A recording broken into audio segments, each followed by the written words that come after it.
Hi, second graders. Today we are going to be working on Skills, Unit 3, Lesson number 21. Our learning targets today. Independently, you will be practicing words with the aw sound on a workbook page inside your workbook. And during our recorded lesson, we will spend most of the time planning a personal narrative based off of a story, also in our workbook, so you can follow along in that.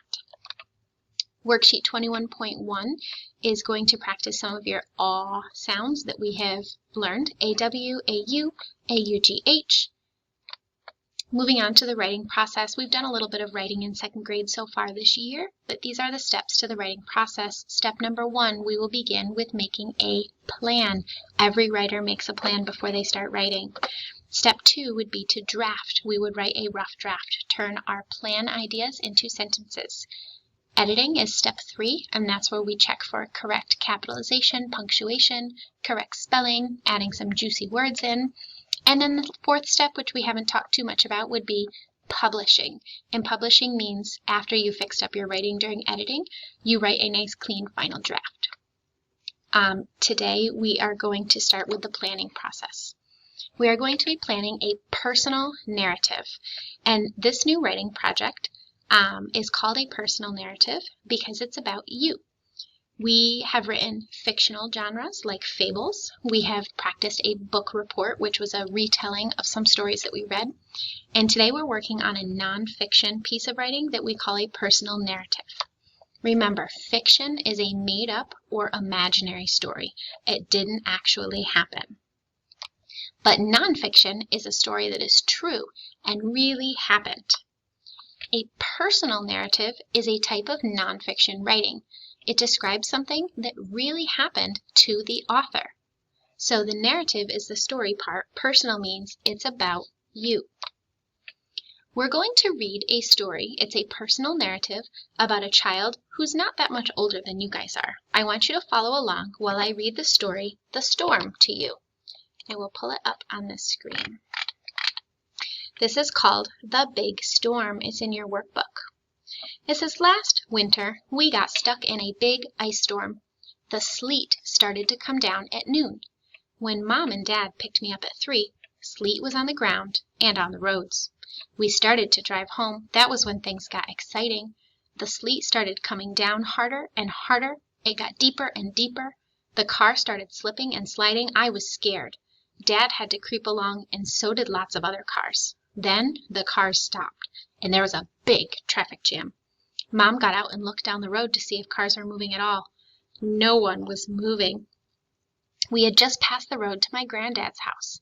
Mom called my granddad and asked if we could come and visit. He said we could. So Dad drove to my granddad's house. It took us a long time to get there. There was so much ice that we couldn't see the road. We ended up sleeping at my granddad's house and waiting until the state trucks came and plowed the roads. We had fun being iced in. So this is a personal narrative written by a student who's not much older than you. It's a personal narrative because it's something real that happened in the author's life. When you think of a plan, you can use a planning sheet like this. And you can think of who are your characters, what is your setting, your beginning, your middle, and your end. What I would like to do is analyze the big storm together in this video so that when you make a plan, you know all the parts to include. When I think about the characters from this story, I think about first the narrator. I don't know the narrator's name, but it's the kid that's telling the story. I also know that Mom is in the car, Dad is in the car, and Granddad is in the story. They go to his house.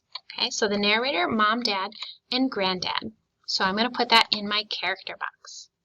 When I think about the setting, I think, where and when did the story take place? Well, I know it was after school. And then also nighttime, because they spent the night at Granddad's house. I know that they were in the car. I know that they were on the road. And then the last place that they were was Granddad's house. That's where the story took place. When I think about the beginning of the story, I think about what happened first in the story. I wouldn't say we got iced in, because then I get rid of the secret behind the story. I give away the ending at the very beginning, and I don't want to do that. So at the beginning, I think Mom and Dad picked me, we're going to pretend we're the narrator for now, picked me up from school. It was storming, right? We know that the storm had already started, okay? Then the roads got icy and there was a big traffic jam, okay? That happened second. And then finally, Dad drove to Granddad's house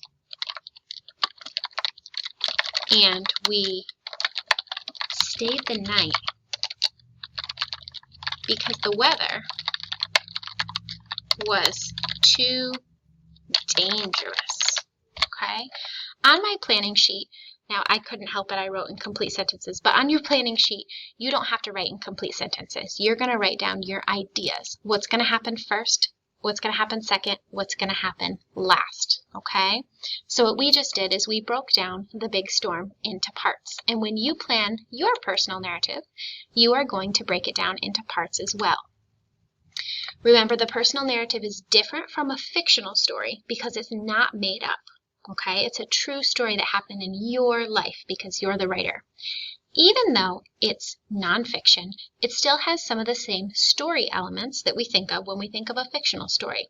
We talked about the characters, the setting. We talked about the plot, which was made up of the beginning, middle, and end. We didn't come up with the title, but we already know that the title of that story was The Big Storm. You get to come up with a title for your story. Okay?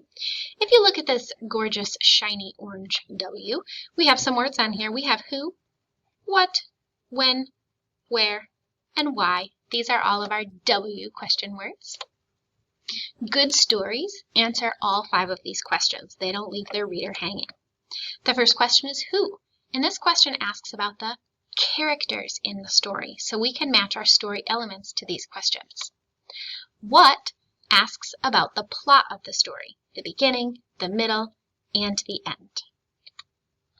When, this question is part of the setting, and it says it further refines the setting because it gives more specific information by asking about the time of the story. Was it early morning? Was it winter? Was it last year? Think about the big storm. We know it was after school and at nighttime. We know that it was winter time, right? We had that ice storm going on in the story.